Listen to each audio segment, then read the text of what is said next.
Look, I want you to think back to the last time you felt truly excited. Not just distracted, but truly hyped. What was it? That new phone? A school trip? Maybe a new pair of sneakers? Well, the feeling of excitement? Gone. In a few hours, maybe days, and maybe in a week, you just feel normal. You don't feel excited anymore. And now I want you to think back to when you were a child. A simple ice cream, going to the playground, playing with your friends outside. Everything was super exciting. It was the best thing ever. Well, that feeling isn't just growing up, it's your brain malfunctioning.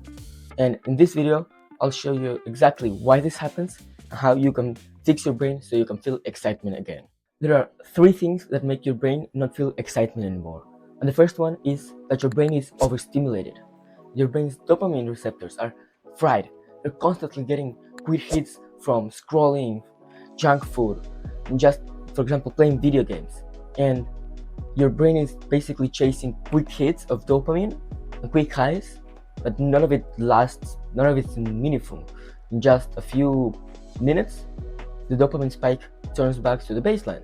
But since you have so many dopamine spikes, the baseline is very high, which means that your dopamine receptors literally stop working as to not feel as sensitive. Because imagine, for example, you're eating ice cream. Your teeth are sensitive.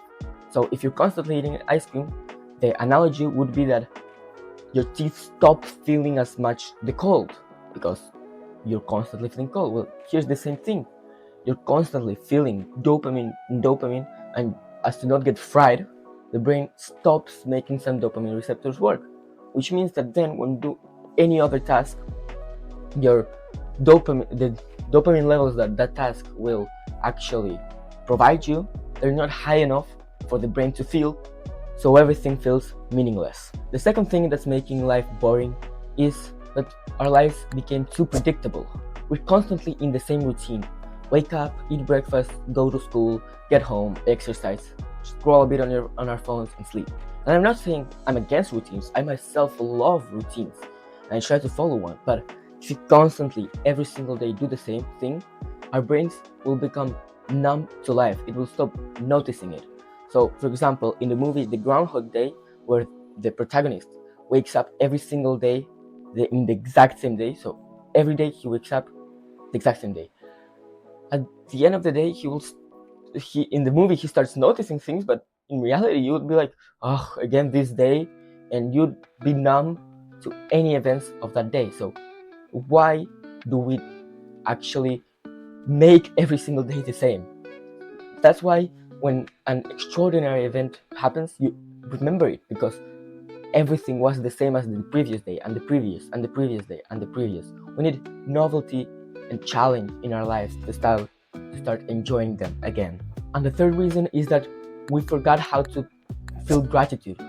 When we get everything instantly, we appreciate nothing.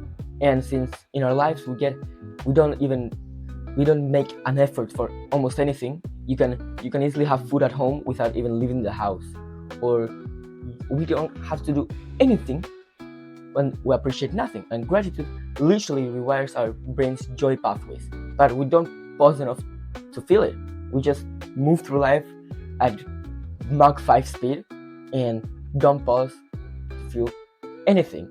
Real quick, if you watched this far, it means you're enjoying the video, and I'd enjoy if you hit the like button and subscribe with notifications on so you never miss another upload of mine. Well, now that you know the reasons why you don't feel excitement anymore, how can you fix it? Because it is fixable.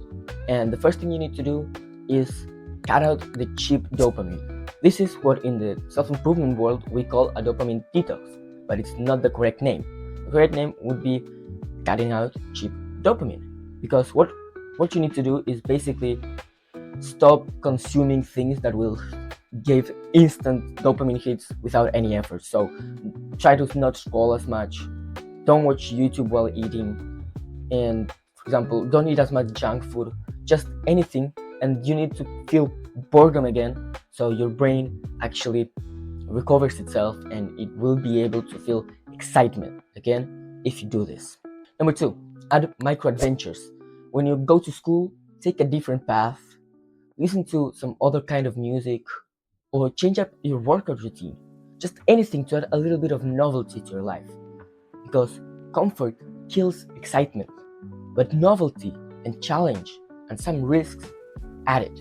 And a small risk or novelty to your brain, it's actually a giant reward for it. So just try different things. It can even be a different recipe. If you're used to eating one breakfast, eat another one. Anything to just feel a little bit of novelty. When you were a child, you had novelty all the time.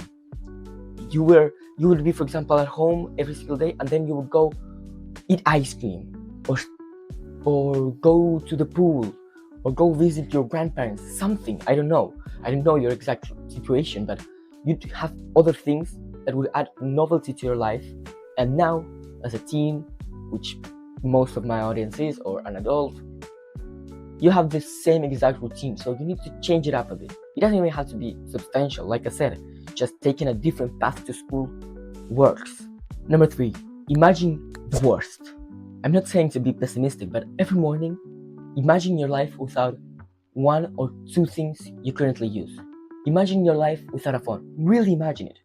Imagine how you would feel every single day.